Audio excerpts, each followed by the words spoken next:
এই জাহান্নামের গভীরতা হলো 70 বছরের রাস্তা। হাদিস শরীফে আছে, একবার নবীজি সাল্লাল্লাহু আলাইহি ওয়াসাল্লাম সাহাবায়ে কেরামকে নিয়ে একটা মজলিসের মধ্যে মুযাকারা করছিলেন। এমন সময় সাহাবায়ে কেরাম হঠাৎ করে কিসের আওয়াজ শুনতে পান। আওয়াজ শুনে নবীজিকে বলতেছেন, ইয়া রাসূলুল্লাহ, ওগো নবীজি, হঠাৎ করে কিসের আওয়াজ হলো? এই আওয়াজ কোথা থেকে আসতেছে? এবার নবীজি বলতেছেন, আমার সাহাবারা শোনো, আল্লাহ রাব্বুল আলামিন আজ থেকে 70 বছর পূর্বে জাহান্নামের উপর থেকে একটা পাথর নিক্ষেপ করেছিলেন, আর আজকে ওই পাথরটা জাহান্নামের তলদেশে গিয়ে পড়েছে। এই জাহান্নামে 13 প্রকারের আযাব দেওয়া হবে, শাস্তি দেওয়া হবে। এক নাম্বার হলো আগুনের মাধ্যমে। মুহতারাম হাজিরিন, জাহান্নামের আগুনটা কেমন হবে? নবীজি সাল্লাল্লাহু আলাইহি ওয়াসাল্লাম বলেন, উকিদা আলান নারি আলফা সানাতিন হাত্তা আহমাররাত সুম্মা উকিদা আলাইহা আলফা সানাতিন হাত্তা বিয়াদ্দাত সুম্মা উকিদা আলাইহা আলফা সানাতিন হাত্তা সুওয়াদ্দাত ওয়া হিয়া সাউদাউন মুসলিমা। নবীজি বলতেছেন, আমার উম্মতেরা শোনো, এই জাহান্নামের আগুনকে উত্তপ্ত করার জন্য 1000 বছর জ্বালিয়ে রেখেছেন। এক পর্যায়ে ওই আগুনটা লাল হয়ে গেছে। শুধু তাই নয়, এরপর এই আগুনটাকে আরো উত্তপ্ত করার জন্য আরো 1000 বছর জ্বালিয়ে রাখলেন। এক পর্যায়ে ওই লাল আগুনটা সাদা হয়ে গেল। এরপর এটাকে আরো উত্তপ্ত করার জন্য আরো 1000 বছর জ্বালিয়ে রাখলেন। সর্বশেষ ওই সাদা আগুন কালো হয়ে গেছে। কেমন কালো? নবীজি বলতেছেন, শোনো, ওয়াহিয়া সাউদাউন মুসলিমা, অন্ধকার অমাবস্যার রাত্রির চেয়ে আরো কঠিন কালো হয়ে গেছে। অন্ধকার অমাবস্যার রাত্রির চেয়ে আরো কঠিন কালো হয়ে গেছে এই জাহান্নামের আগুন। এই জাহান্নামের আগুনটা কেমন কালো? হাদিস থেকে ঘটনা শুনলে বুঝতে পারবো। একবার হযরত জিবরিল আমিন আলাইহিস সালাতু ওয়াস সালাম নবীজির খেদমতে চলে আসলেন। নবীজির খেদমতে আসার পর নবীজিকে সালাম দিলেন। নবীজি সালামের জবাব দিলেন। এরপর জিবরিলকে বলতেছেন, মান আনতা ওয়া মাসমুক, তুমি কে? তোমার পরিচয় কি? তোমার নাম কি? তোমার পরিচয় আমার সামনে প্রকাশ করো। জিবরিল বলতেছেন, আনা জিবরিল ইয়া রাসূলুল্লাহ, আমি হলাম জিবরিল। নবীজি আবার বলতেছেন, মান আনতা ওয়া মাসমুক। এইরকম নবীজি 3 বার প্রশ্ন করেছেন। জিবরিল অবাক হয়ে গেলেন।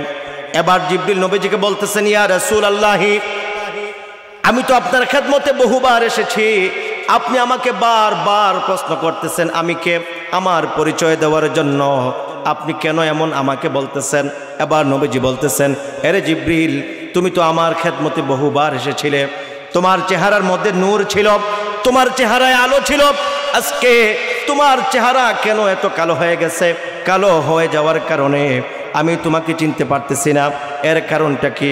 এবার জিবরিল বলতেছেন, ইয়া রাসূলুল্লাহ, আমি যখনই আপনার খেদমতে আসতাম, জাহান্নাম থেকে 1000 বছর দূরের রাস্তা অতিক্রম করে আমি আপনার খেদমতে আসতাম, কিন্তু আজকে ভুলক্রমে মাত্র 500 বছরের রাস্তা অতিক্রম করার কারণে জাহান্নামের কালো আগুনের ধোঁয়া আমার গায়ে লেগে যায়, যার কারণে আমি জিবরিলের চেহারা এমন কালো হয়ে গেছে।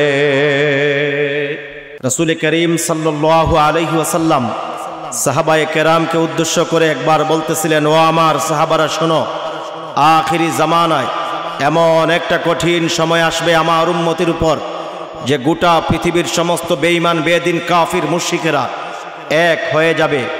এক হয়ে আমার মুসলমান উম্মতের উপরে তারা এমন অত্যাচার নির্যাতন তাদের এমন অবস্থা হবে, এমনভাবে নির্যাতিত নিষ্পেষিত হবে, এমনভাবে পদধূলিত লাঞ্ছিত হবে।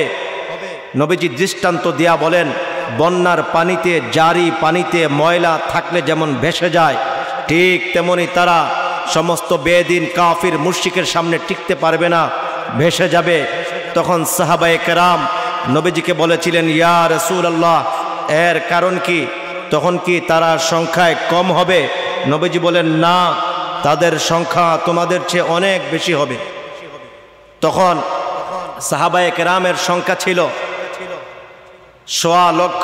আজকে তো বর্তমানে 1.25 লক্ষ নয়, 1.25 কোটি নয়, 100 নয় বরং 200 কোটি মুসলমান।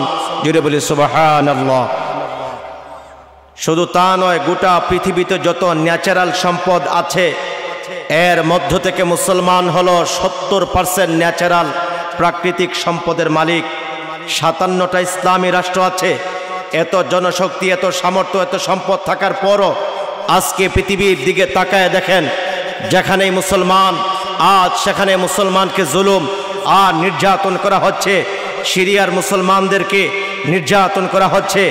এই রকম ভাবে ফিলিস্তিনের মুসলমানদেরকে ইসরায়েলের ইহুদিরা নির্যাতন করতেছে।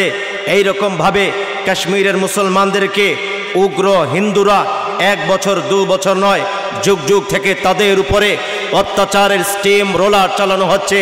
এই রকম ভাবে চীনের উইঘুরের মুসলমানদেরকে আহা কি কঠিন অবস্থা চলতেছে। তাদের চক্ষু সেলাই করে দিচ্ছে, হাত পা কেটে টুকরো টুকরো করে ফেলতেছে। এই রকম ভাবে পার্শ্ববর্তী রাষ্ট্র রোহিঙ্গার মুসলমানদের কি করুণ অবস্থা হয়েছিল আপনারা অবগত আছেন। সন্তানের সামনে তার মাকে দর্শন করা হয়েছিল। এই রকম ভাবে ভাইয়ের সামনে বোনকে দর্শন করা হয়েছিল। বাপের সামনে তার মেয়েকে দর্শন করা হয়েছিল। এত জুলুম নির্যাতন করে তারা ক্ষান্ত হয় নাই। তাদেরকে নির্বাসিত করে বাংলাদেশে তাড়িয়ে দিয়েছে। মুহতারাম হাজিরিন, অথচ বর্তমানে 200 কোটি মুসলমান, সমস্ত মুসলমান যদি ঐক্যবদ্ধ হয়ে কোরআন সুন্নাহ হাতে নিয়ে সমস্ত মুসলমান যদি আল্লাহ রাব্বুল আলামিনের উপর তাওয়াক্কুল রেখে সকলে যদি ঐক্যবদ্ধ হয়ে যদি মাঠে নামতো, আল্লাহর কসম মুসলমানের সামনে কোনো বেঈমান, কোনো বেদিন, কোনো ইহুদি, কোনো নাসারা, কোনো মাজুসি মুসলমানদের সামনে একটা মুহূর্তের জন্য টিকতে পারতো না। কথা বলুন ঠিক কিনা? কিন্তু মুহতারাম হাজিরিন, আজকে আমাদের মধ্যে কি ঐক্য নাই? বিভিন্ন ফিরকায় আমরা বিভক্ত হয়ে গেছি। যাই হোক, এত জুলুম, এত নির্যাতন, এর কারণ কি? এর কারণ কি? এর জবাব হাদিস শরীফে আছে। সাহাবায়ে কেরাম নবীজিকে বলেছিলেন, ইয়া রাসূলুল্লাহ, এত জুলুম কেন হবে? তখন নবীজি বলেন, তাদের ভিতরে ওয়াহান চলে আসবে। সাহাবায়ে কেরাম বলেন, মাল ওয়াহানু ইয়া রাসূলুল্লাহ, ওয়াহান কাকে বলে? তখন নবীজি বলেছিলেন, হুব্বুদ দুনিয়া ওয়া কারাহিয়াতুল মাউত। 1 নম্বর হলো তাদের ভিতরে দুনিয়ার মোহাব্বত চলে আসবে। দুনিয়া দুনিয়া করে তারা পাগল হয়ে যাবে। দুনিয়া করে তারা পাগল হয়ে যাবে। এই রকম ভাবে আখিরাতের কোনো ভয়, আখিরাতের কোনো ফিকির তাদের অন্তরে থাকবে না। এটা হলো 1 নম্বর কারণ। আর 2 নম্বর কারণ হলো ওয়া কারাহিয়াতুল মাউত, মৃত্যুকে তারা ভয় পাবে। মৃত্যুকে ভয় পেয়ে তারা সত্য কথা বলবে না। আজকে এমন অবস্থা চলতেছে, একদিকে মুসলমানদেরকে নির্যাতন করা হয়, অপরদিকে মুসলিম শাসক, প্রভাবশালী শাসক, তারা সত্য কথা বলে না, হক কথা বলে না। তারা তাগুতকে ভয় পায়, তাগুতের সাথে আপোষ করে চলতেছে। কথা বলুন ঠিক কিনা? এই কারণে আজকে আমাদের এই অবস্থা। এটা আমার কথা, রাসূল সাল্লাল্লাহু আলাইহি ওয়াসাল্লামের কথা, আমার কথা নয়। মুহতারাম হাজিরিন, একেবারে সংক্ষেপে একটা পরিসংখ্যান আপনাদের সামনে পেশ করি। যতদিন পর্যন্ত মুসলমান কোরআন সুন্নাহ আঁকড়ে ধরেছিল, মুসলমানদের উন্নতি হচ্ছিল, সংখ্যা বাড়তেছিল, বিভিন্ন রাষ্ট্র মুসলমানদের আয়ত্তে আসতেছিল। রাসূল করিম সাল্লাল্লাহু আলাইহি ওয়াসাল্লাম একা, সাথে কেউ নাই, দ্বীনের দাওয়াত দিলেন। আম্মা জান খাদিজা ইসলাম কবুল করলেন। এরপর আবু বকর। এইরকম সংখ্যা বাড়তেছে। বদরের যুদ্ধে মুসলমানদের সংখ্যা গিয়ে দাঁড়ালো 313 জন। এইরকম উহুদের যুদ্ধে মুসলমানদের সংখ্যা গিয়ে দাঁড়ালো 750। বায়াতে রিদওয়ানে হুদায়বিয়ার সন্ধিতে মুসলমানদের সংখ্যা গিয়ে দাঁড়ালো 1400।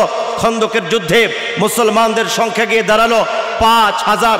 মক্কা বিজয়ে মুসলমানদের সংখ্যা গিয়ে দাঁড়ালো 10,000।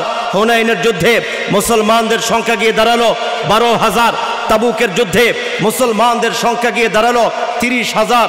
সর্বশেষ বিদায় হজের নবীজি সাল্লাল্লাহু আলাইহি ওয়াসাল্লাম যেই ঐতিহাসিক ভাষণ দিয়েছিলেন, ওই দিন নবী করিম সাল্লাল্লাহু আলাইহি ওয়াসাল্লামের সামনে প্রায় 1,24,000 সাহাবায়ে কেরামের জামাত ছিল।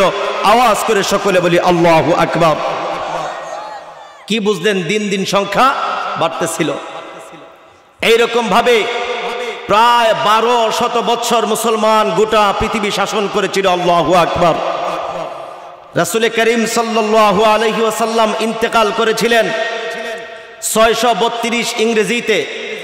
এরপর হযরত আবু বকর 2 বছর খলিফা, এরপর হযরত উমর 10 বছর খলিফা, এরপর হযরত উসমান 12 বছর খলিফা, এরপর হযরত আলী 5 বছর খলিফা, এরপর হযরত হাসান রাদিয়াল্লাহু আনহুম 6 মাস খলিফা ছিলেন।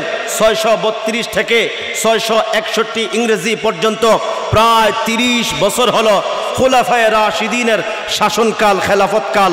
জুড়ে বলি আল্লাহু আকবার। এইরকম 661 থেকে 750 ইংরেজি পর্যন্ত উমাইয়ার খলিফাগণ ইসলামী হুকুমতে রাষ্ট্র পরিচালনা করেছিলেন। 750 থেকে 1258 পর্যন্ত আব্বাসী খলিফাগণ ইসলামী হুকুমতে রাষ্ট্র পরিচালনা করেছিলেন। 1258 থেকে 1924 পর্যন্ত উসমানী খলিফাগণ তারা ইসলামী হুকুমতে রাষ্ট্র পরিচালনা করেছিলেন। জুড়ে বলি আল্লাহু আকবার। বাংলাদেশের মুসলমান কত ভালোভাবে দিনকাল আজকে আমরা কাটাচ্ছি, কিন্তু আমরা এখনো সতর্ক হচ্ছি না। একটা সংক্ষেপে একটা ইতিহাস বলেই আমি আমার মূল আলোচনা শুরু করতেছি। মুহতারাম হাজিরিন, এই বাংলাদেশের সমস্ত মুসলমানদেরকে পায়ে হাত ধরে বলতেছি, মিডিয়ার মাধ্যমে এই আলোচনা গোটা বিশ্বে ছড়িয়ে যাবে। সমস্ত মুসলমানদেরকে অনুরোধ করে একটা কথা বলতেছি, একটু স্পেনের ইতিহাসের দিকে তাকান। স্পেনের ইতিহাস, আল্লাহু আকবার, 750 বছর মুসলমানেরা স্পেন শাসন করেছিল।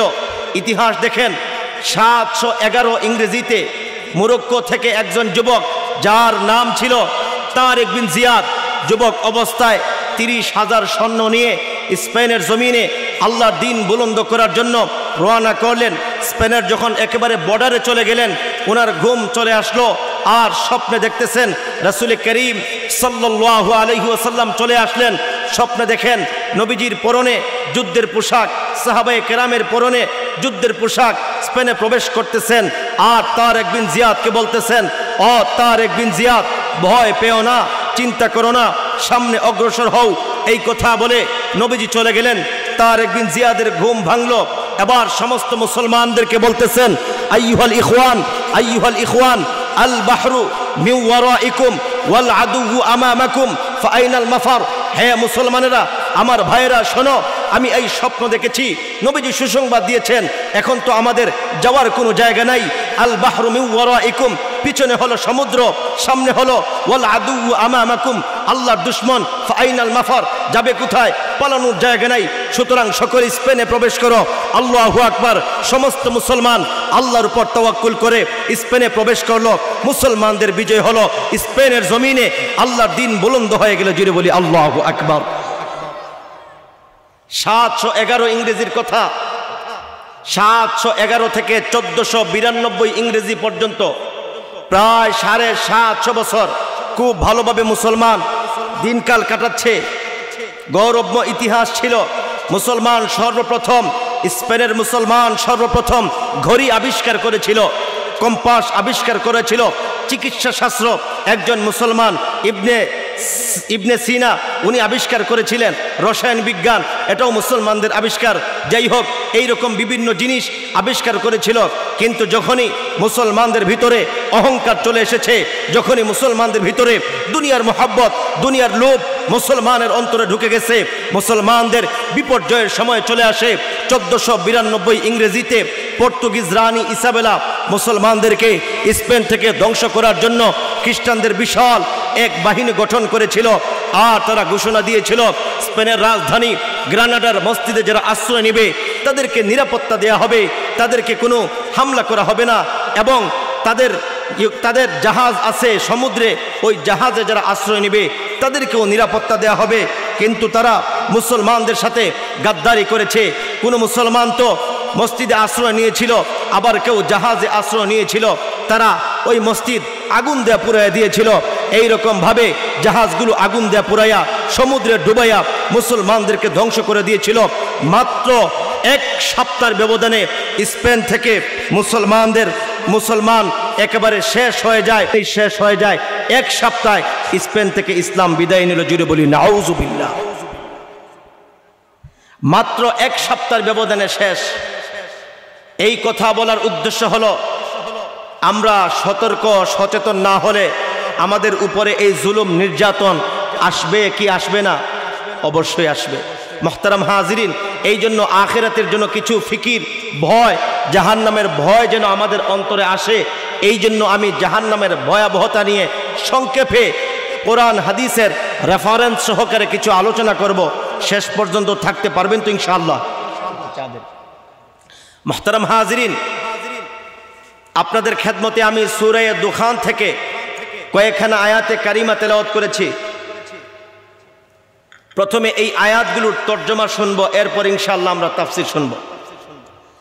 আল্লাহ রাব্বুল আলামিন বলেন, ইন্না শাজারাতাজ যাকুম তুআমুল আফিম, নিশ্চয় যাকুম ফল, যাকুম বৃক্ষ, তুআমুল আফিম এটা হলো পাপীদের খাবার। কাল মুহলি এটা হলো তামা সাদৃশ্য।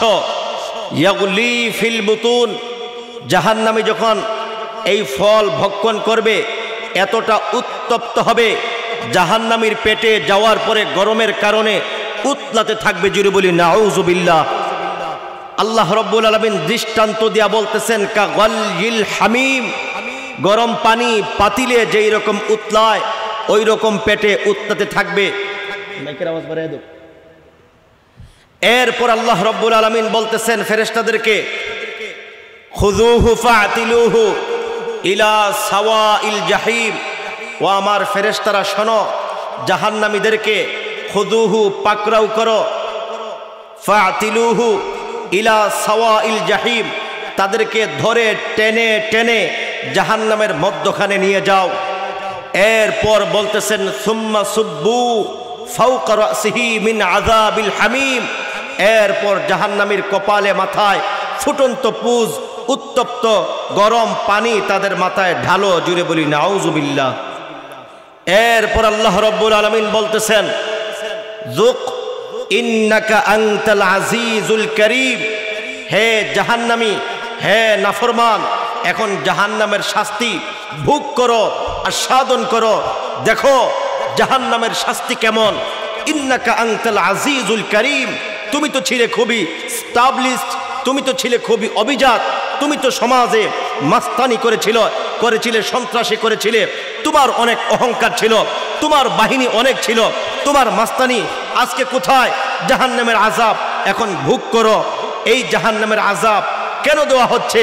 আল্লাহ সুবহানাহু ওয়া তাআলা বলতেছেন, শোনো, ইন্না হাযা মা কুনতুম বিহি তামতারুন, এই কারণে যে তোমরা জাহান্নামের আযাবকে, এইরকম পরকালকে, আখিরাতকে তোমরা বিশ্বাস করতে না, আখিরাত নিয়ে তোমাদের অন্তরে সন্দেহ ছিল, যার কারণে আজকে তোমাদের এই অবস্থা। জুড়ে বলি নাউজুবিল্লাহ। এই হলো আয়াতের তর্জমা। এখন আমরা তাফসীর শুনবো ইনশাআল্লাহ। জাহান্নাম বর্তমানে কোথায় আছে বলবো। নবীজি বলেন, ইন্না জাহান্নামা তাহতাল আরদিস সাবিআ, জাহান্নাম জমিনের 7 তবকা নিচে আছে। জুড়ে বলি আল্লাহু আকবার। অথচ অনেক নাস্তিক বুদ্ধিজীবী আছে, তারা বলে জাহান্নাম বলতে কিছু নাই। অথচ আল্লাহ রাব্বুল আলামিন আমাদের নবীজিকে জানায়া দিয়েছেন জমিনের নিচে কি আছে। এই জমিনের 7 তবকা নিচে হলো কি? জাহান্নাম। এর নিচে হলো বিশাল একটা পাথর, পাথরের নিচে বিশাল একটা মাছ, ওয়াহিয়াল হুতুল আযীম, বিশাল একটা মাছ, মাছের নিচে হলো বিশাল সমুদ্র, সমুদ্রের নিচে আল্লাহর একটা কুদরতি একটা প্লেট রয়েছে, এবং এই কুদরতি প্লেট আল্লাহর কুদরতে, আল্লাহর হুকুমে শূন্যে এটা ভাসমান। জুড়ে বলি সুবহানাল্লাহ। শুধু তাই নয়, জমিনের নিচে কি আছে শুধু তা নয়, আকাশের উপরে কি আছে। বিজ্ঞান তো বলে আকাশ বলতে কিছু নাই, সব মহাশূন্য, সৌরজগৎ, আকাশ বলতে কিছু নাই। অথচ আমরা হাদিস থেকে জানতে পেরেছি আমাদের মাথার উপরে হলো প্রথম আসমান। প্রথম আসমান দুনিয়া থেকে 500 বছরের রাস্তা। প্রথম আসমান হলো মিন জুজাজা, কাচের তৈরি। এর উপরে মহাশূন্য, 500 বছরের রাস্তা। এর উপরে দ্বিতীয় আসমান হলো মিন হাদিদাতিন বায়দা, সাদা লোহার তৈরি। এর উপরে মহাশূন্য, 500 বছরের রাস্তা। এর উপরে তৃতীয় আসমান হলো মিন নুহাসিন, তামার তৈরি। এর উপরে মহাশূন্য। এর উপরে চতুর্থ আসমান হলো মিন ফিদ্দাতিন বায়দা, সাদা রূপার তৈরি। এর উপরে মহাশূন্য পার হওয়ার পর পঞ্চম আসমান হলো মিন যাহাবিন, স্বর্ণের তৈরি। এর উপরে মহাশূন্য পার হওয়ার পর ষষ্ঠ আসমান হলো মিন ইয়াকুতাতিন হামরা, লাল টুকটুকে ইয়াকুত পাথরের তৈরি। এর উপরে মহাশূন্য পার হওয়ার পর সপ্তম আসমান হলো মিন মারমারাতিন বায়দা, সাদা মার্বেল পাথরের তৈরি। আওয়াজ করে সকলে বলি সুবহানাল্লাহ।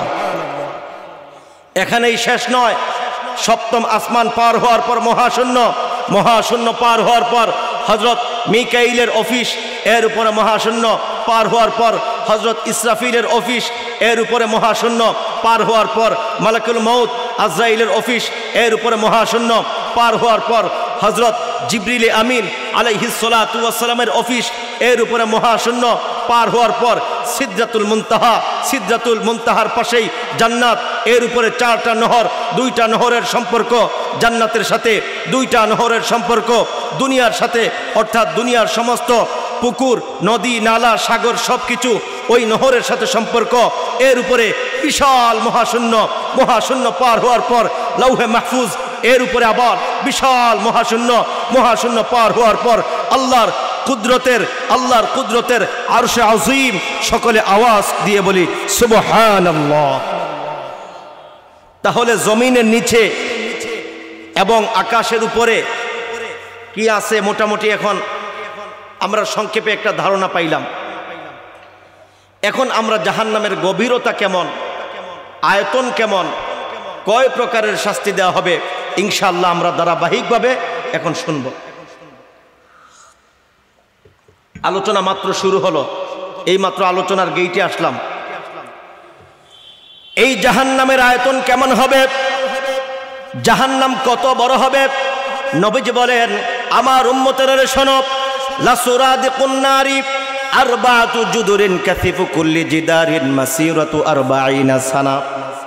আমার উম্মতেরা শোনো, আল্লাহ রাব্বুল আলামিন জাহান্নামীদেরকে আযাব শাস্তি দেওয়ার জন্য যেই জাহান্নাম তৈরি করেছেন, ওই জাহান্নাম কত বড়, ওই জাহান্নামের আয়তন কেমন, ওই জাহান্নামের চতুর্দিকে যেই দেয়াল রয়েছে, ওই দেয়ালের এক প্রান্ত থেকে অপর প্রান্তে কেউ যদি যেতে চায় তখন তার একেবারে 40 বছর সময় লেগে যাবে। আয়তন হলো 40 বছরের রাস্তা। দেয়ালের এক পার্শ্ব থেকে অপর পার্শ্বে যেতে হলে 40 বছর লাগবে। ইকো একটু কমাও, আওয়াজ বাড়াও, ইকো কমাও।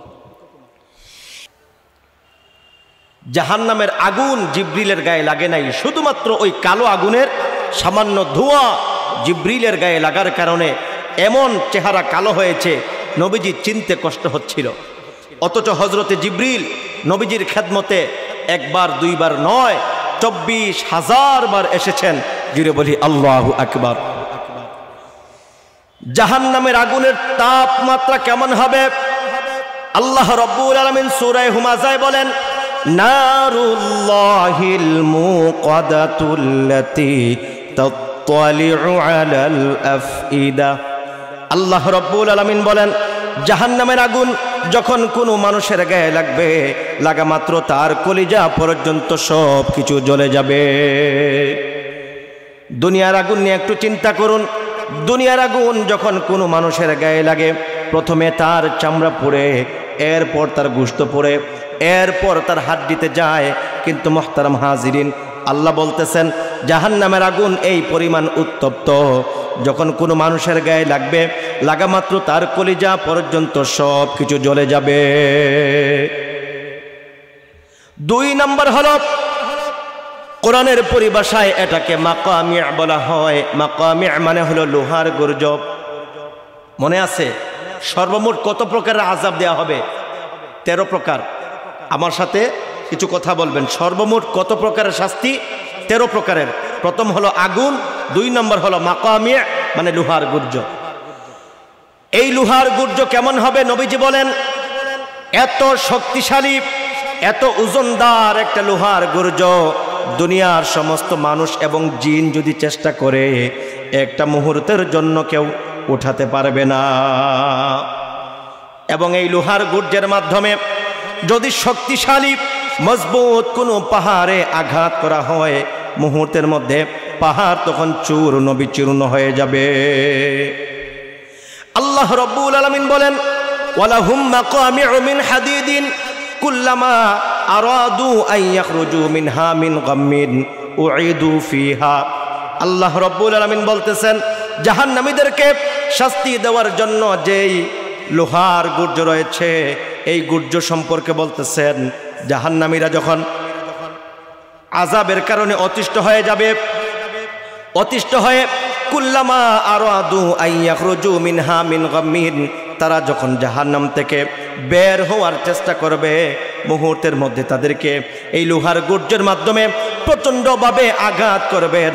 আঘাতের ফলে উঈদু ফিহা, আবার তাদেরকে জাহান্নামের তলদেশে নিক্ষেপ করা হবে। 3 নম্বর হলো কোরআনের পরিভাষায় এটাকে আগলাল বলা হয়। আগলাল মানে হলো লোহার বেড়ি, ডান্ডা বেড়ি। মুহতারাম হাজরিন, এই লোহার বেড়ি কেমন হবে? নবীজি বলেন এত শক্ত করে, এত টাইট করে জাহান্নামীদেরকে এই লোহার বেড়ি পরাবেন, যেই জায়গার মধ্যে লোহার বেড়ি লাগানো হবে ওই জায়গা মুহূর্তের মধ্যে জখম হয়ে পচে যাবে। দুনিয়ার অনেক আসামিদেরকে লোহার বেড়ি পরানো হয়, কিন্তু দুনিয়ার লোহার বেড়ি আর জাহান্নামের লোহার বেড়ি অনেক ব্যবধান। দুনিয়ার কোনো আসামিদেরকে কি খুব টাইট করে শক্ত করে লোহার বেড়ি পরায়? না, ডিলা ডালা থাকে, হালকা থাকে। কিন্তু জাহান্নামে এত শক্ত করে, এত টাইট করে লোহার বেড়ি পরানো হবে, ওই জায়গাগুলো জখম হয়ে পচে যাবে। নাউজুবিল্লাহ। 4 নম্বর হলো কোরআনের পরিভাষায় এটাকে সালাসিল বলা হয়। সালাসিল মানে হলো লোহার জিঞ্জির, লোহার শিকল। এই লোহার শিকল হবে 70 গজ লম্বা। আল্লাহ রাব্বুল আলামিন বলেন যারউহা 70 যিরাআন ফাসলুকু। আল্লাহ রাব্বুল আলামিন বলেন এই লোহার শিকল হলো 70 গজ লম্বা।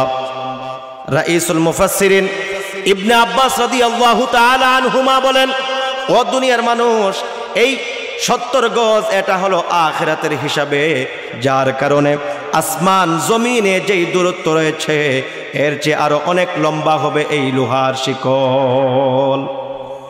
জাহান্নামীর গোটা শরীরে এই লোহার শিকলের মাধ্যমে তার শরীরে পেঁচানো হবে। এক পর্যায়ে দেখা যাবে এখনো লোহার শিকল বাকি আছে। ফেরেশতাদেরকে বলবেন, ফেরেশতারা শোনো, এই জাহান্নামীর মুখের ভিতরে লোহার শিকল ঢুকে দাও। সর্বশেষ তার পিছনের রাস্তা দিয়ে লোহার শিকল বের করা হবে। 5 নাম্বার হলো হাইয়াতুন ওয়া আকরাবুন, সাপ বিচ্ছু। এই জাহান্নামের বিষাক্ত সাপ কেমন হবে?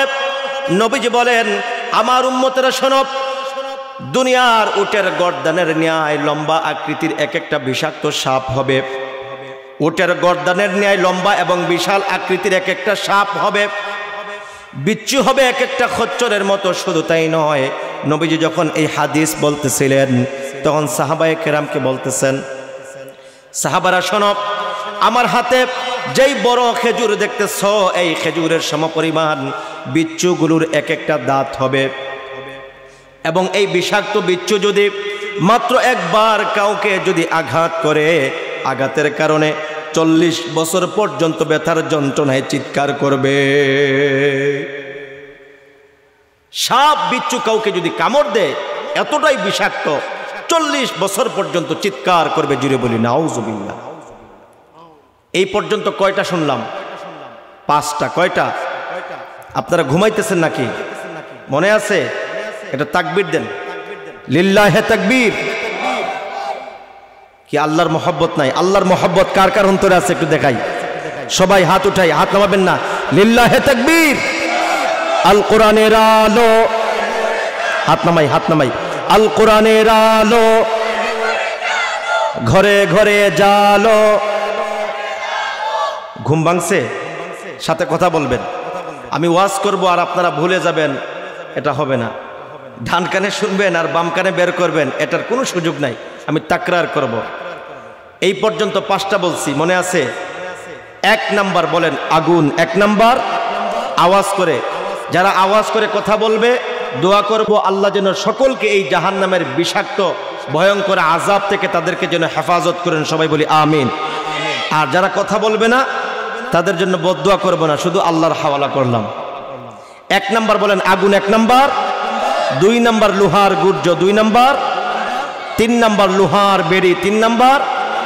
4 নাম্বার লোহার শিকল। 4 নাম্বার। 5 নাম্বার সাপ বিচ্ছু। সর্বমোট কত প্রকার বলেছিলাম? 13 প্রকার। 13 থেকে যদি 5 চলে যায় বাকি আছে কত? 8। এই 8 প্রকারের প্রথম 4 প্রকার খাদ্য জাতীয়, বাকি 4 প্রকার হলো পানি জাতীয়। সংক্ষেপে বলবো যেন আপনারা মনে রাখতে পারেন, কারণ এক একটা নিয়ে আলোচনা করলে প্রায় 2-3 ঘন্টা যাবে, মনে রাখতে পারবেন না।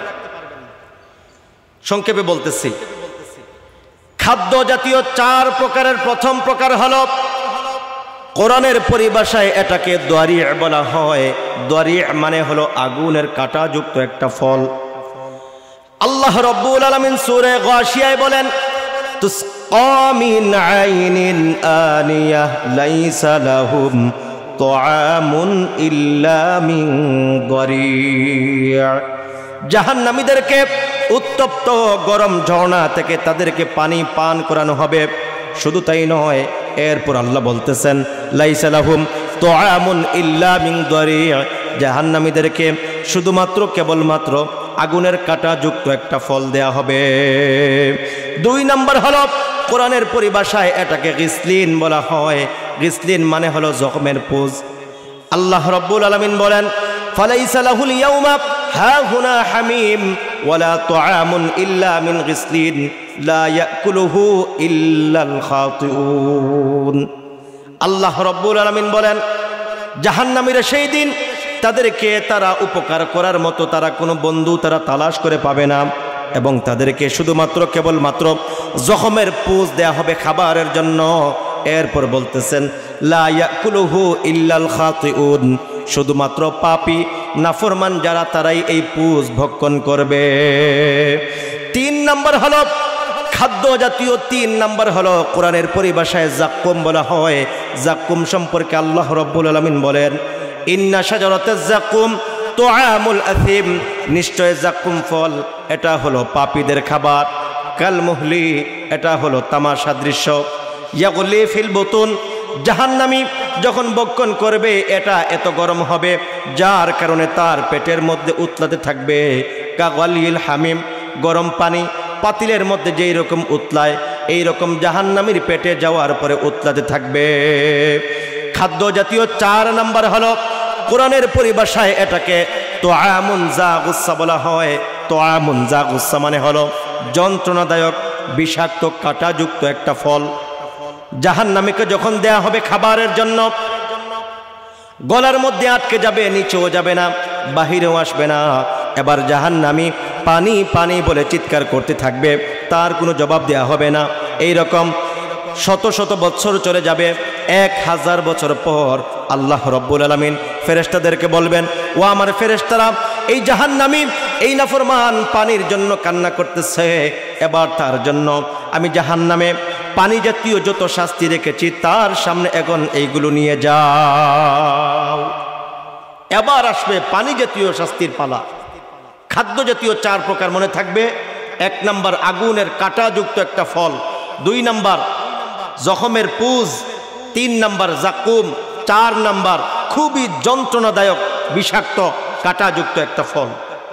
পানি জাতীয় 4 প্রকারের প্রথম প্রকার হলো, কোরআনের পরিভাষায় এটাকে হামিম বলা হয়। হামিম মানে হলো ফুটন্ত পুঁজ, খুবই উত্তপ্ত গরম ফুটন্ত পুঁজ। জুড়ে বলি নাউজুবিল্লাহ। পানি জাতীয় 4 প্রকারের প্রথম প্রকার হলো, কোরআনের পরিভাষায় এটাকে হামিম বলা হয়। হামিম মানে হলো ফুটন্ত পুঁজ। ফুটন্ত পুঁজ কেমন গরম হবে? নবীজি বলেন, আমার উম্মতেরা শোনো, ইযা উদনিয়া মিনহু শাওয়া ওয়াজহুহু, জাহান্নামী যখন এই গরম পুঁজ পান করার জন্য, ইযা উদনিয়া মিনহু, যখন পাত্রের নিকটে তার মুখ নিবে এই পরিমাণ গরম হবে, এই পরিমাণ উত্তপ্ত হবে, গরমের কারণে শাওয়া ওয়াজহু, মুহূর্তের মধ্যে তার চেহারা তখন ভুনা হয়ে যাবে। ইযা শারিবাহু, জাহান্নামী যখন পান করবে এই ফুটন্ত পোঁজ, তখন তার অবস্থা কেমন হবে? নবীজি বলতেছেন ইযা শারিবাহু কাত্তাআ আমআউহু, তখন পেটের মধ্যে নাড়িবুড়ি যা আছে গরমের কারণে সব কিছু গলে যাবে। গলে হাত্তা ইয়াখরুজা মিন দুবুরিহি, তার পায়খানা রাস্তা দিয়ে সব বের হয়ে যাবে। তার ঠোঁটের অবস্থা কেমন হবে? নবীজি বলেন ফাতাকাল্লাসু শাফাতুহুল উলিয়া হাত্তা তাবলুগা ওয়াসাত রাসিহি, উপরের ঠোঁট গরমের কারণে জ্বলে যাবে, জ্বলতে জ্বলতে তার তালু পর্যন্ত সব কিছু জ্বলে যাবে। নিচের ঠোঁটের অবস্থা কেমন হবে? নবীজি বলেন ওয়াতাস্তারখি শাফাতুহুস সুফলা হাত্তা তাতুরিবা সুররাতাহু, নিচের ঠোঁটও জ্বলে যাবে, জ্বলতে জ্বলতে তার নাভি পর্যন্ত সব কিছু জ্বলে যাবে। একটু চিন্তা করেন কেমন অবস্থা। উপরের ঠোঁট জ্বলতে জ্বলতে একেবারে হাত্তা তাবলুগা ওয়াসাত রাসি, মাথার তালু পর্যন্ত সব শেষ। নিচের ঠোঁট জ্বলতে জ্বলতে নাভি পর্যন্ত সব একেবারে জ্বলে যাবে। পানি জাতীয় 2 নাম্বার হলো, কোরআনের পরিভাষায় এটাকে গাসাক বলা হয়। গাসাক মানে হলো ঠান্ডা পুজ। মুফাসসিরিনে কেরামগণ বলেন বরফের চেয়ে আরো কঠিন ঠান্ডা। এটা হলো 2 নাম্বার। আর 3 নাম্বার হলো কোরআনের পরিভাষায় এটাকে মাউন সাদিদ বলা হয়। মাউন সাদিদ মানে হলো অনেকের গায়ে অ্যালার্জি, চুলকানো হয়, অনেকের গায়ে গোটা হয়, পুজ বের হওয়ার আগে এক ধরনের নাপাক পানি বের হয়, এটাকে বলা হয় মাউন সাদিদ। এটা হলো 3 নাম্বার। আর 4 নাম্বার হলো মাউন কাল মুহলি, এটা হলো রক্ত পুজ মিশ্রিত দুর্গন্ধযুক্ত গাঢ় পানি জাহান্নামীকে দেয়া হবে। রক্ত এবং পুজ মিশ্রিত খুবই গাঢ় দুর্গন্ধযুক্ত পানি জাহান্নামীকে দেয়া হবে। জুড়ে বলি নাউজুবিল্লাহ। পানি জাতীয় 4টা মনে থাকবে। 1 নাম্বার ফুটন্ত পুজ, 2 নাম্বার বরফের চেয়ে কঠিন ঠান্ডা পুজ, 3 নাম্বার পুজ বের হওয়ার আগে শরীরে যেই পানি বের হয় জখম থেকে, এটা হলো 3 নাম্বার। আর 4 নাম্বার হলো রক্ত পুজ মিশ্রিত খুব গাঢ়, যেটা হলো তেলের গাছ সাদৃশ্য পানি জাহান্নামকে দেওয়া হবে। জুড়ে বলি নাউজুবিল্লাহ। এই জাহান্নামে পুরুষের চেয়ে মহিলাদের সংখ্যা বেশি হবে। এই জাহান্নামে পুরুষের চেয়ে মহিলার সংখ্যা বেশি হবে। হাদিস শরীফে আছে, একবার ঈদের দিন নবীজি সাল্লাল্লাহু আলাইহি ওয়াসাল্লাম মহিলাদেরকে বলতেছেন, ইয়া মাশারান নিসাই তাসাদদাকনা, ও আমার উম্মতের মহিলারা শোনো, আল্লাহর রাস্তায় বেশি বেশি করে তোমরা সদকা করো, কেননা আমি জাহান্নামে পুরুষের তুলনায় তোমাদের সংখ্যা অনেক বেশি দেখেছি। এবার সাহাবায়ে কেরাম নবীজিকে জিজ্ঞেস করতেছেন, লিমাযা ইয়া রাসূলুল্লাহ, ওগো নবীজি পুরুষের তুলনায় মহিলাদের সংখ্যা বেশি হবে, এর কারণটা কি? নবীজি বলেন 2টা কারণে। 1 নাম্বার হলো তাকফুরুনাল আশিরা, তারা স্বামীর নাশুকরি করে থাকে, স্বামীর শুকরিয়া আদায় করে না, এটা হলো 1 নাম্বার। আর 2 নাম্বার হলো ওয়াতাকসুরুনাল লাআনা, মানুষকে কথায় কথায় লাআনত দিয়ে থাকে। এই 2টা কারণে আমি পুরুষের তুলনায় মহিলাদেরকে অনেক বেশি দেখেছি। মা বোনেরা এই ওয়াজ শুনতেছেন, নিরাশ হওয়ার কোনো কারণ নাই, কেননা নবীজি সাল্লাল্লাহু আলাইহি ওয়াসাল্লাম তাদেরকে সুসংবাদ দিয়ে বলতেছেন, কোনো মহিলা যদি এমন হয় 4টা আমল যদি করতে পারে, 4টা গুণাগুণ যদি অর্জন করতে পারে, আল্লাহর তৈরি জান্নাতে চলে যাবে। 1 নাম্বার হলো নবীজি বলেন, আল মারআতু ইদা সাল্লাত খামসাহা, কোনো মহিলা যদি নিয়মিত 5 ওয়াক্ত নামাজ যদি আদায় করতে পারে। 2 নাম্বার ওয়া সামাত শাহরাহা, রমজানের যদি রোজা রাখে। 3 নাম্বার ওয়া হাফিজাত ফারজাহা, নিজের সতীত্বের যদি হেফাজত করে। 4 নাম্বার ওয়া আতাআত জাওজাহা আও বালাহা, স্বামীর যদি ইতাআত করে, স্বামীর যদি খেদমত করে। নবীজি সুসংবাদ দিয়ে বলতেছেন, ফাতাদখুলু মিন আইয়ি আবওয়াবিল জান্নাতি শাআত, জান্নাতের 8টা দরজা আছে, ওই 8টা দরজার যে কোনো একটা দরজা দিয়ে তারা জান্নাতে প্রবেশ করবে। জুড়ে বলি সুবহানাল্লাহ। হতাশ হওয়ার কোনো কারণ নাই। 4টা গুণাগুণ। 1 নাম্বার, সাল্লাত খামসাহা, নিয়মিত 5 ওয়াক্ত নামাজ পড়তে হবে। 2 নাম্বার, সামাত শাহরহা, রমজানের রোজা রাখতে হবে। 3 নাম্বার, ও হাফিজত ফরজাহা, সতীত্বের হেফাজত করতে হবে। 4 নাম্বার, স্বামীর খেদমত করতে হবে।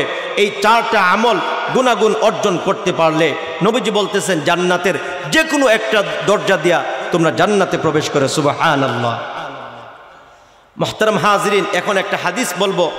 এই হাদিস শুনলে আমাদের মধ্যে যত নাফরমানি আছে আমরা সবগুলো ছেড়ে আমরা তাওবা করার মন মানসিকতা তৈরি হবে।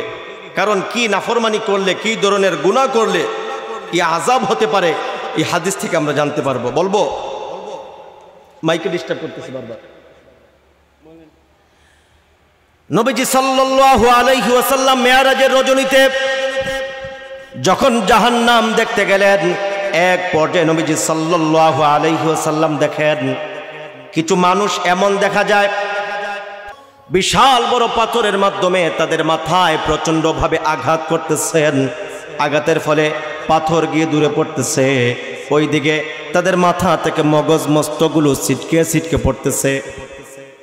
নবীজি অবাক হয়ে গেলেন। এবার জিবরিলকে বলতেছেন, জিবরিল, এত কঠিন আযাব আমার উম্মতদেরকে কেন দেওয়া হচ্ছে? তারা কি এমন অন্যায় করেছে?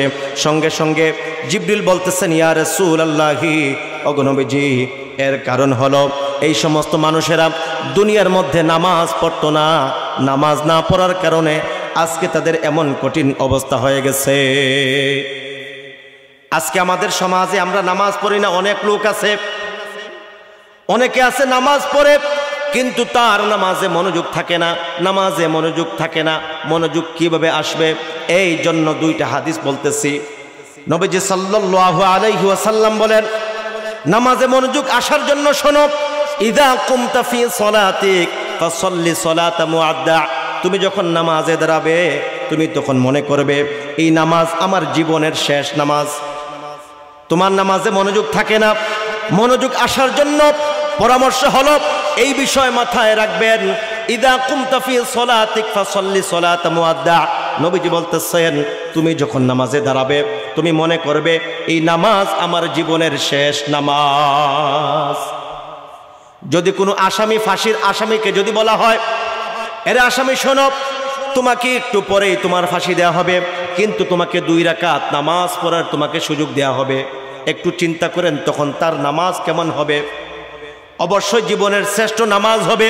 এই রকম জীবনের শেষ নামাজ মনে করে আমরা যদি নামাজ পড়তে পারি তাহলে অবশ্যই অবশ্যই আমাদের মনোযোগ নামাজের মধ্যে আসবে।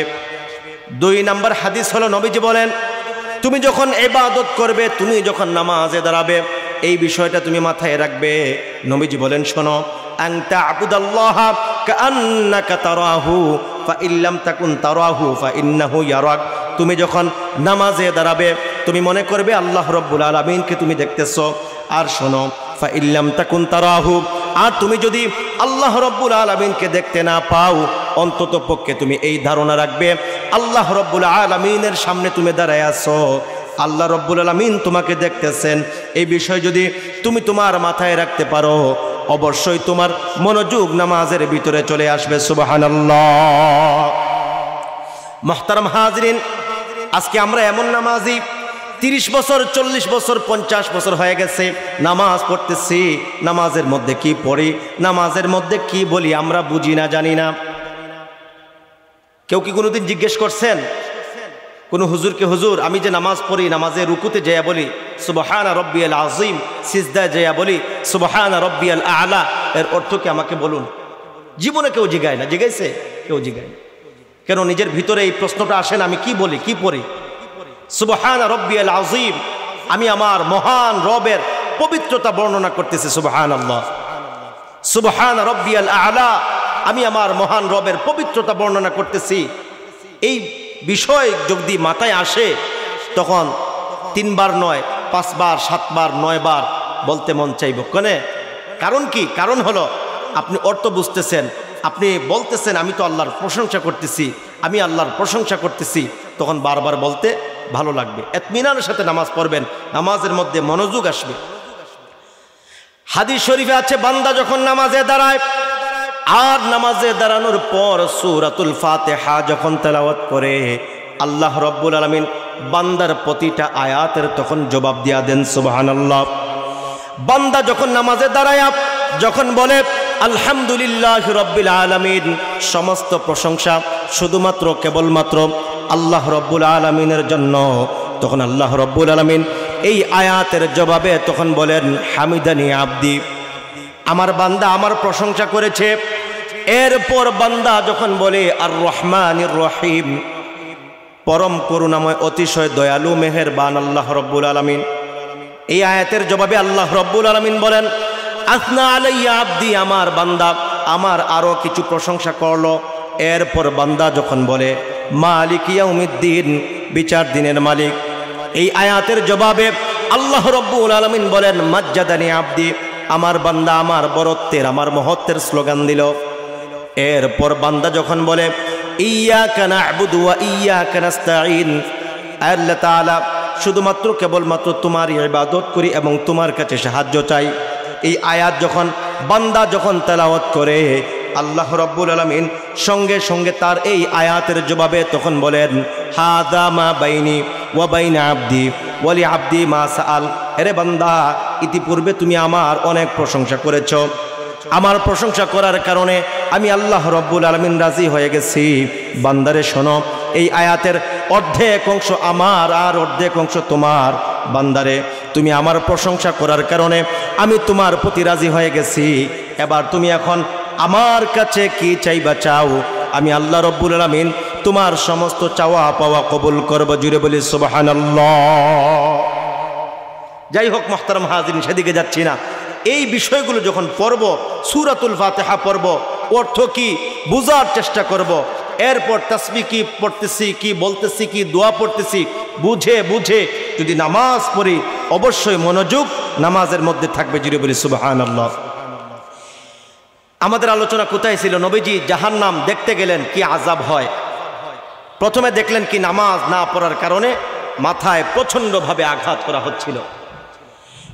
এরপর নবীজি সাল্লাল্লাহু আলাইহি ওয়াসাল্লাম জাহান্নামের সামনে গেলেন, আর গিয়ে দেখেন এমন কিছু মানুষ দেখা যায় যাদের হাতের নখ হলো তামা বিশিষ্ট, লম্বা লম্বা তাদের হাতের নখ, নিজের নখের মাধ্যমে নিজের শরীর থেকে তারা গোশত ছিঁড়তেছে আর নিজের চামড়া তারা ছিঁড়তেছে। শুধু তাই নয়, নিজের গোশত নিজে ভক্ষণ করতেছে। নবীজি অবাক হয়ে গেলেন, জিবরিল এত আযাব কেন হচ্ছে? এবার জিবরিল বলতেছেন, ওগো নবীজি, এই সমস্ত মানুষেরা দুনিয়ার মধ্যে মানুষের গীবত করত, মানুষের দুশ্চর্চা করত, যার কারণে আজকে নিজের গোশত নিজে ভক্ষণ করতেছে। নাউযুবিল্লাহ।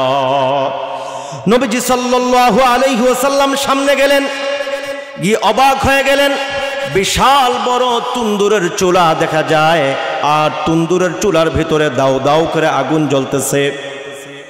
চুলার ভিতরে যুবক যুবতী উলঙ্গ অবস্থায় দাঁড়ায় আছে।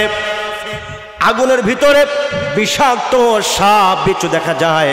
সাপ বিচ্ছুগুলো যুবক যুবতীর যৌনাঙ্গের মধ্যে কামড় দিচ্ছিল, আর ব্যথার কারণে যুবক যুবতী তখন চিৎকার করে কান্না করছিল। নবীজি অবাক হয়ে গেলেন।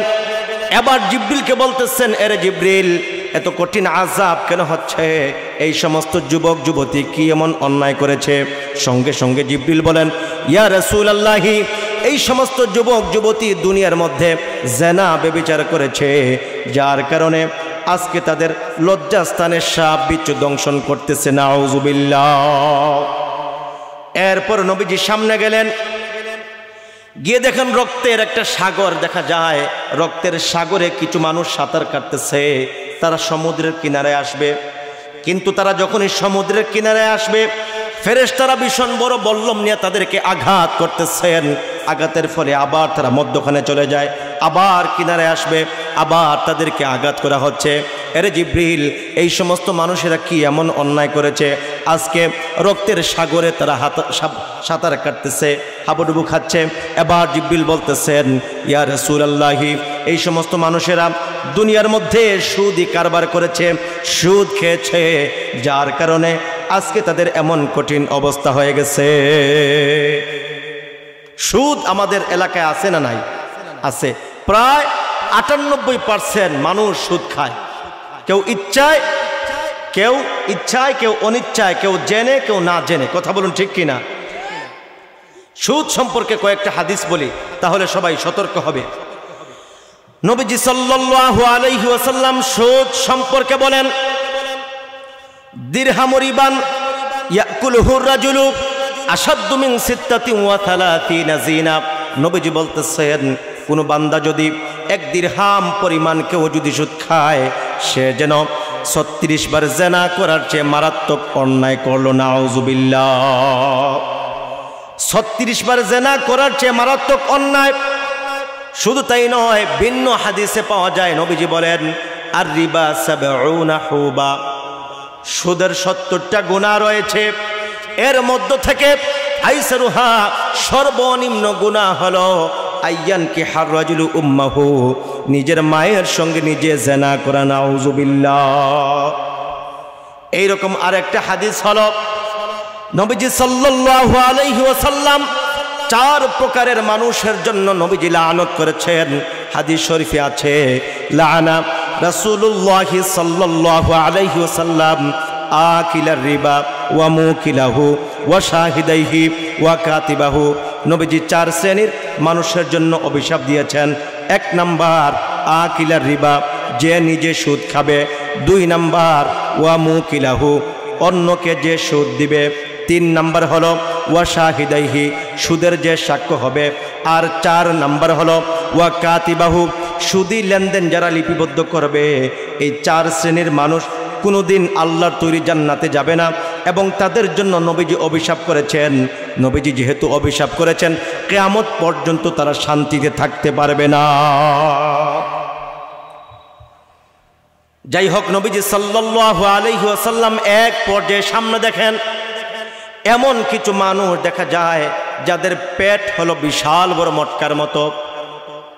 বিশাল বড় মটকার মতো মানুষের পেট, আর পেটের ভিতরে ভয়ঙ্কর অজগর সাপ দেখা যায়। সাপগুলো মানুষকে দংশন করতেছে। এবার নবীজি অবাক হয়ে গেলেন, আরে জিবরিল, এই সমস্ত মানুষের পেট কেন এত বড় বড় মটকার মতো হয়ে গেল? কি এমন অন্যায় করেছে? এবার জিবরিল বলতেছেন, ইয়া রাসূলুল্লাহি, এই সমস্ত মানুষেরা দুনিয়ার মধ্যে হারাম ইনকাম করেছে, ঘুষ খেয়েছে, যার কারণে আজকে তাদের এমন কঠিন অবস্থা হয়ে গেছে। হারাম ইনকাম করে ঘুষ খায়, এরকম ঘুষখোর নালায়েক আমাদের সমাজে আছে না নাই? আছে, অভাব নাই। বিশেষ করে ঘুষ, সমাজের বড় বড় অফিসার যারা, অধিকাংশ অফিসারেরা এই ঘুষের সাথে লিপ্ত আছে। কথা বলুন ঠিক কিনা? অনেক পুলিশের, অধিকাংশ পুলিশের লোক এই ঘুষের সাথে লিপ্ত আছে। যারা ঘুষ খায়, পরিষ্কারভাবে বলতেছি, ঘুষ খাবে, হাসরের কঠিন ময়দানে পেট বড় বড় মটকার মতো হয়ে যাবে, আর বিষাক্ত সাপ দংশন করতে থাকবে। এটা তো হলো হাসরের অবস্থা। আর আল্লাহ সুবহানাহু ওয়া তাআলা কোরআনে কারীমে স্পষ্ট বলতেছেন, ওয়ামান আ'রাদা আন যিকরি ফাইন্না লাহু মাঈশাতান দনকা। যারা গোটা জিন্দেগি হারাম ইনকাম করবে, কোরআন সুন্নাহকে ফলো করবে না, তাদের অবস্থা হলো ফাইন্না লাহু মাঈশাতান দনকা, তার জীবন একেবারে সংকীর্ণ হয়ে যাবে। শুধু জীবন সংকীর্ণ হবে তা নয়, বলতে পারেন হুজুর এর ব্যাখ্যা কি? জীবন সংকীর্ণ হবে এর মানে হলো কোটি টাকার সম্পদ হবে, কিন্তু তার ফ্যামিলিতে শান্তি আসবে না। স্ত্রী আরেকজনের সঙ্গে পরকিয়া করবে, সন্তান গাঁজা খাবে, ফেন্সিডিল খাবে, এইরকম হিরণচি হবে, এইরকম তার মেয়ে আরেক ছেলের সঙ্গে রিলেশন করে অন্যদিকে চলে যাবে। কথা বলুন ঠিক কিনা? এরকম আমাদের সমাজে আছে না নাই? আছে। সর্বশেষ তাদেরকে তাদের সন্তানেরা বৃদ্ধ বয়সে বৃদ্ধাশ্রমে ঘাট ধরে বৃদ্ধাশ্রমে পাঠিয়ে দিবে। কথা বলুন ঠিক কিনা? শুধু তাই নয়, এরপরে আল্লাহ সুবহানাহু ওয়া তাআলা বলেন, ওয়া নাহশুরুহু ইয়াউমাল কিয়ামাতি আ'মা, এবং হাসরের মাঠে অন্ধ অবস্থায় হাসরের মাঠে উঠবে। মুহতারাম হাজিরিন, এইরকম যারা হারাম ইনকাম করবে, ঘুষ খাবে, তার ইবাদত কবুল হবে না। আল্লাহ সুবহানাহু ওয়া তাআলা বলেন, ইন্নাল্লাহা তাইয়্যিবুন, আল্লাহ হলেন পবিত্র, লা ইয়াকবালু ইল্লা তাইয়্যিবা। সুতরাং অপবিত্র কোনো জিনিস আল্লাহ রব্বুল আলামিন কবুল করবেন না তুমি হারাম খাবে, অন্যের জমি তুমি দখল করবে, এতিমের মাল তুমি দখল করবে, এতিমের মাল তুমি খাবে, এইরকম বিধবার মাল তুমি ভক্ষণ করবে, এইরকম ভাবে অন্যের মাল চুরি করবে, ডাকাতি করবে, রাষ্ট্রের মাল তুমি ছিনতাই করবে, জনগণের মাল তুমি ছিনতাই করবে, আর তোমার ইবাদত কবুল হবে কশিনকালেও না। নবীজি বলতেছেন আল্লাহ হলেন পবিত্র, সুতরাং পবিত্র জিনিস আল্লাহ কবুল করেন, আর অপবিত্র জিনিস আল্লাহ কবুল করেন না। কথা বলুন ঠিক কিনা? যাই হোক মুহতারাম হাজিরিন, আর কথা দীর্ঘায়িত করতেছি না। যা আমরা আলোচনা শুনলাম হাসরের এবং জাহান্নামের ভয়াবহতা নিয়ে আমরা সংক্ষেপে মুখতাসার কিছু আলোচনা শুনলাম। আল্লাহ রব্বুল আলামিন আমাদের সকলকে সমস্ত নাফরমানি, সমস্ত গুনাহ থেকে আল্লাহ রব্বুল আলামিন আমাদের সকলকে আমরা যেন বেঁচে থাকতে পারি যেন তৌফিক দান করেন। সকলে বলি আমিন।